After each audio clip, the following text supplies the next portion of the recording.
kinahanglan man nga we stand firm ta in the Lord because somebody loves you. Dahil nahigugman mo. Ano mo stand firm? Makakatugin na aligin nahigugman mo.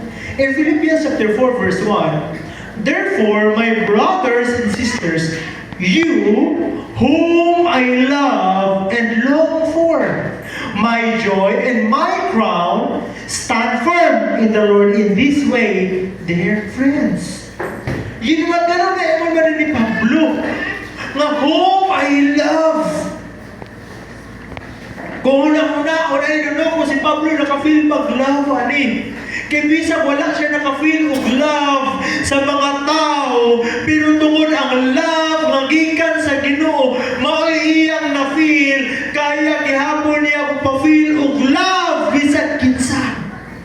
Bisag usahay dili ma-feel ang tinuod na love sa mga tao, pero pag ma-feel lang nimo ang tinuod nga gugma sa Ginoo, kaya gihapon nimo muhatag tinuod na gugma sa ubang tao. That's why Paul says, whom I love. Ingon siya nahigugma ko ninyo. Pero pag ingon ni Paul ani, dili lang may tungod kay siya nahigugma, pero first nga nahigugma sa imuha is ang Ginoo. Sa imuhang crisis nga ginaatubang karon, sa imuhang kalisod nga ginaatubang karon, gusto na ko masabtan mo that God knows your situation today. Kabalo ang Ginoo, God is omnipresent, God is omniscient, God is powerful. Ug tungod di anang kabalo siya tanan. In Matthew chapter 6, kabalo na siya daan bago pa ka nangayo ug mangayo sa iya. So whatever your crisis now, whatever your struggle now, just stand firm in the Lord. Ayaw biya sa Ginoo, kay dili nato balikayan sa dihanay mga pagsulayo sa patamulayo sa Ginoo. Lord, gihigugma magikunoy mo, gihigugma ka sa Ginoo. Basin lang na ay gusto ipaabot ang Ginoo sa imuha. And aside that God loves you so much,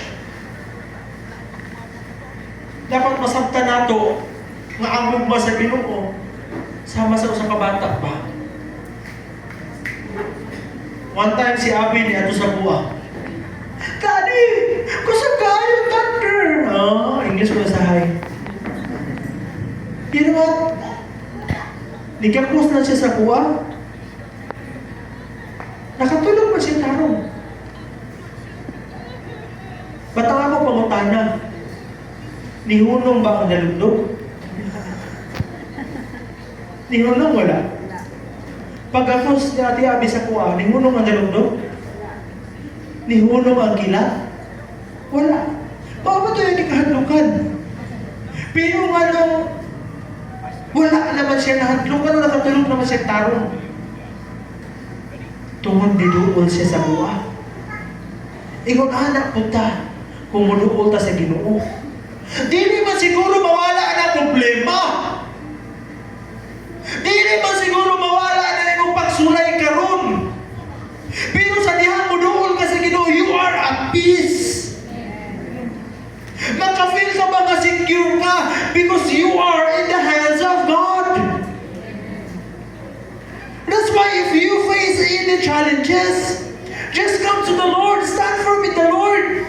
Sama sa kabata nga nahadlok og thunder, nahadlok og lightning, pero inuusaw sa kamahan, gigakus lang. They feel safe, pero wala pa nawala ang ulan, wala pa nawala ang thunder, wala pa nawala, pero they feel secure. Ay mo na dapat sa pagpangalaga sa Ginoo. Any challenges? Just come to the Lord. Dili man siguro mawala ang problema, pero kabalo ka, ma-secure ka, kay naa ang Ginoo kauban nimo. Amen? Sa mutang usahay, problema natin, sabi niya akong buhok, uy, natras naman. Akong nawag, dali, ano na problema ha? Doon na lagi sa Ginoo. At tanataw, di maging siguro mudawat ni mo, di ba? Dili ka tanataw, mudawat sa imo. Again ha, dili anang tao ganahan ni mo. Kung sama na to na ikaw, dili ka tanan dili ka ng tao ganahan ka. Pero nagulting, ang Ginoo walay pili ug walay pinalabi. Amen? Eh, sige, Ginoo lang itong mga tao, dili ka madawat. Pinaka-the best, doon sa Ginoo. Ikaduha,